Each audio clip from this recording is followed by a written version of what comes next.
Anatolia, a land of ancient civilizations and mysteries. Anatolia saw the Hittite Empire emerge and rise to power on its land, and wars like the Trojan War were fought on its soil.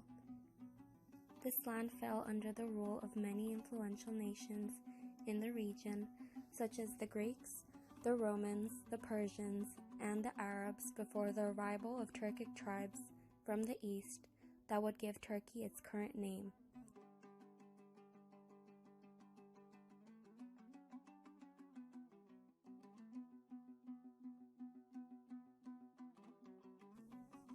But this was not the first time Turkic-related people would migrate to modern-day Turkey from Central or Northern Asia, and it was not the first time Turkic-related groups would rule over Anatolia either.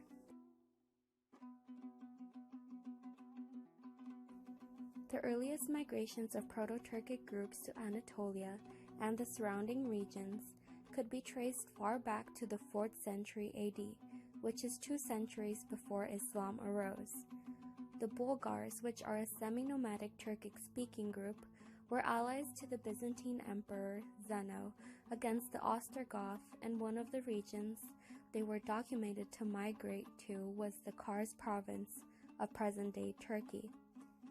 In 504 and 515, the Turkic Sabiri tribe held raids against the Caucasus, which was the Sasanian northern frontier.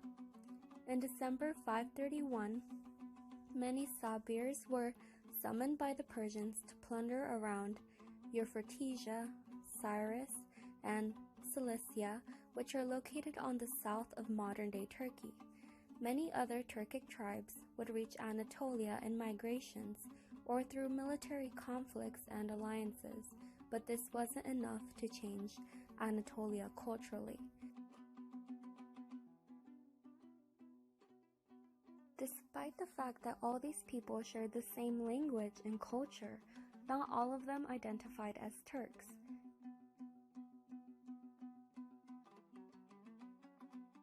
In fact, the Gok Turks were the first Turkic group to use that term as self-identification, but the rest of the Turkic nations kept their own name.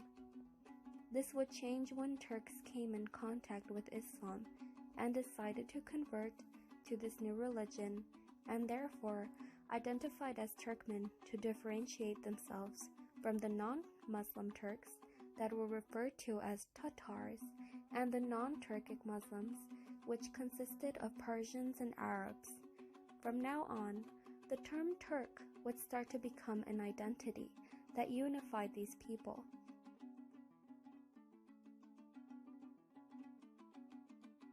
After the conversion to Islam, Turks would start to be an influential power in Western Asia and Anatolia, establishing many dynasties in the region, such as the Seljuk Turks, the Artukid state, the Selçukid dynasty, and the famous Ottoman Empire that had the greatest impact on Anatolia, resulting into completely Turkifying Anatolia by fully conquering the Byzantine Empire and controlling Anatolia as a whole. The Ottoman Empire derived its name from its founder Osman I, and according to Ottoman tradition, Osman's father Ertugrul led the Turkic Kagi tribe west from Central Asia into Anatolia. Then he ruled the town of Selgut on the Byzantine frontier. But all of this leads to the question, how much did the Turkic tribes affect the gene pool of the modern Turkish people? Genetically speaking, before arriving to modern-day Turkey, the Turkic tribes of Central Asia would have been made up of the East Asian component, with a considerable West Asian admixture due to the fact that Central Asia was already inhabited by Western Asians before the arrival of the Proto-Turks.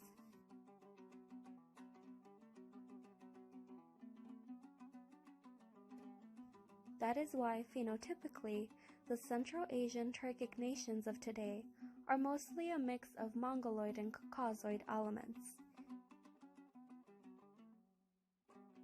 So in order to define how much the Central Asian Turks have affected Turkey's gene pool, we would have to know how much East Asian admixture modern-day Turkish people have, and estimate how much additional original Central Asian admixture these Turks brought with them. It is important to note that the exact genetic makeup of medieval Central Oghuz Turks is unknown, but modern Central Asian Oghuz Turkmen have a higher West Eurasian genetic component than East Eurasian. A 2014 autosomal study on Turkish genetics done on 16 individuals from Turkey concluded that there was a relatively recent migration of a population that carried East Asian ancestral admixture that was estimated at 21.7%. The study also notes a significant amount of South Asian admixture. So, if the Southern Asian admixture was to be associated with the migration of the Turkic tribes of Central Asia, that would make the contribution of the Turkic tribes to the 16 modern-day Turkish individuals reach almost half. And if it was not that case, that would suggest a continuous contact between Anatolia and South Asia at one point of history. It's also important to note that generalizing the results of a study on 16 individuals of a whole nation would be unreasonable. However, an interesting Y-DNA study that dates back to 2008 was carried on individuals from an ethnic Turkish village called Afshar near Ankara. The study concluded that 57% of the villagers had haplogroup L, 13% had haplogroup Q, and 3% had haplogroup N. Considering that haplogroup L reached Anatolia through Central Asia, the study predicts that around 73% of the male lineages on the village are most likely of Central Asian origins.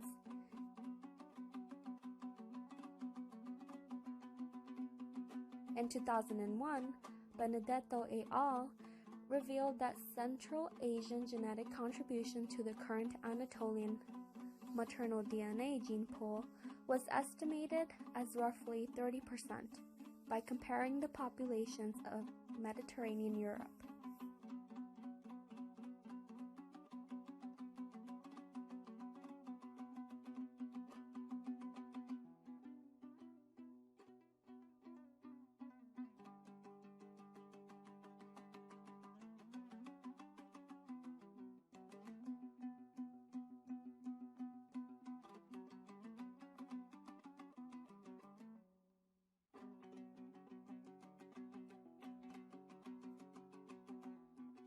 In conclusion, we can confirm that the Turkic migration from Central Asia to Turkey left an important genetic mark on the gene pool of modern-day Turks.